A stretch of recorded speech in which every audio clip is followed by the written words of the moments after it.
Welcome to my channel Basumati creation. देखो Odisha livelihood mission department of mission Shakti 22 December 2025 तारीख में एक लेटर जारी कर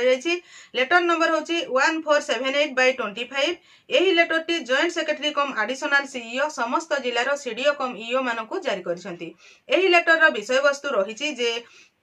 state wide financial literacy drive under DNRLM from 26 December 2025 to 25 January 2026 regarding यही जो आपणकर 26 डिसेंबर 2025 रु 25 जनवरी 2026 तारीख मध्य जो फाइनेंशियल लिटरेसी ड्राइव हेबो सही ड्राइव उपरे एही लेटर टी जारी करा जायछि। एथिरे कहा जायछि जे एनुअल टार्गेट आछि जोठा कि आपणकर 26 लाख एसएचजी मेंबर को ए फाइनेंशियल लिटरेसी उपरे ट्रेनिंग प्रदान करा जिवो जोथरे state wise financial literacy drive plan करा जायछि जोटा कि हेबो आपनकर 26 डिसेंबर 2025 रु 25 जनवरी 2026 पर्यंत जोटा DNRLM द्वारा जारी करा जायछि। यार विभिन्न प्रकार को समय रे केमती कोन ट्रेनिंग हेबो से विषय रे जो एडवाइजरी जारी करा जायछि। यही जो स्पेशल ड्राइव जो रहिबो फाइनेंशियल लिटरेसी रो एथिरे 7 फाइनेंशियल लिटरेसी मॉड्यूल को आलोचना करा जिवो जोथरे कि women lead individual enterprises finance कहले महिला उद्योगी जो माने इंडिविजुअल तमानकर जहा से माने उद्योग स्थापना करिसंती बा महिला उद्योगी जो माने अछंती सेमानंकु एथिरे केमती फाइनेंस जोगाई दिया जिवो बा सेमानंकु लोन कि भली भाबरे जोगाई दिया जिवो से उपरे मध्य एथिरे आलोचना करा जिवो। चैनल टी को प्रथम थर पई देखुतिले सब्सक्राइब कर नियंतु एवं पाखरे थिबा घंटी चिन्हटी को टिपी ऑल बटन को प्रेस कर दियंतु ताहले आपण माने मोर आगामी वीडियो रो नोटिफिकेशन ठीक समय रे पाई परिबे।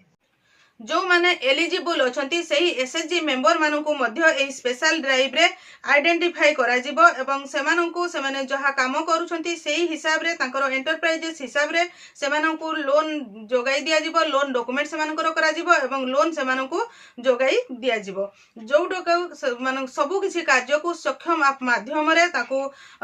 एंट्री करा जिवो बा सक्षम आप रे ताहाकू एंट्री करा जिवो जोथिरे कि सेमानकर कैप्चर करा जिवो वेरिफिकेशन करा जिवो सेशन डिटेल्स सक्षम आप रे रहिबो सक्षम आप रे अटेंडेंस निया जिवो एवं सेही बेनिफिशियरी जो आइडेंटिफाई करा जिवो सेही सक्षम आप माध्यम रे आइडेंटिफाई करा जिवो। एइथिरे पुणी कहा जायछि जे जो मानकु जदी एई कामटी हेबो आपनकर सीएलएफ एवं जीपीएलएफ लेवल रे हेबो प्रति जीपी रे जो प्रति जीपी रो 50 टी एसएचजी को निश्चित भाव रे बैच वाइज करी कि 2 दिन रो ट्रेनिंग प्रदान करा जिवो एई स्पेशल ड्राइव माध्यम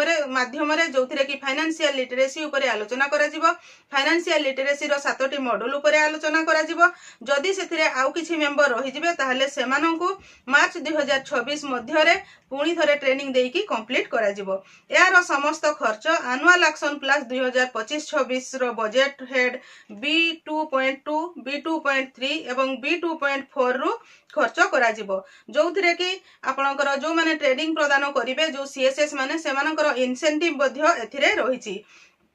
जोथिरे कि सर्टिफाई करिवे ब्लॉक रो बीपीएम बीपीसी बा बीपीएम इंचार्ज जो माने अछंती से माने सक्षम आप माध्यम रे वेरीफाई करी कि सेमानकर इंसेंटिव टी को